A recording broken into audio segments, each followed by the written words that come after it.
So very useful Pathfinder once again. If you can't find it up in the menu. Okay, I am going to show you probably two more things if I may, before we close this down. I'm going to show you the benefit of having the appearance tab down here. First of all, I also have the transparency, which I use a lot, which allows you to drop the transparency of an object. Appearance. This is what I wanted to show you, something really cool. Okay, at the moment I have a stroke and it's dark blue, and we're going to make it pink. And this is a very small stroke. As you can see, the stroke can be controlled from any one of 3 menus. I'm just going to bring this up to 10, maybe 20. I want to show you something.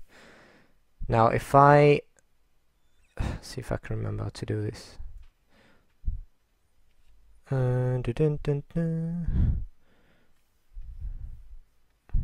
Clearly not.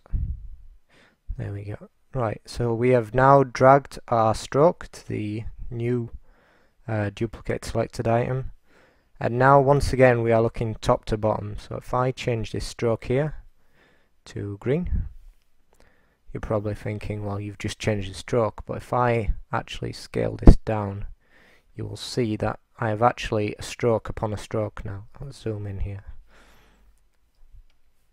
And so you can see the potential for this. We have made, so we have our fill here, which is dark blue, and I could do this again. This is a technique I've used quite a few times actually.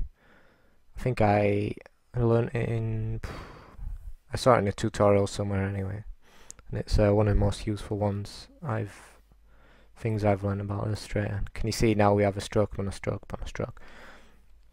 So also one cool thing you can do is if you want to change all the outlines to strokes, if you go to expand appearance, and that has not worked. Expand, there we go, expand, sorry. Fill and stroke, click OK, and now each of these is going to be, can you see I now have a stroke, a kind of path for each of the outlines, which can be useful in itself because you can then apply a new stroke on top of them, and so you'll have an incredibly complex shape there. So that's a really cool thing, and I'm going to do that for now. And let's have a look at one I made earlier. This is just a fairly simple green on green, and I've made one blue on blue. So believe me, it can be done.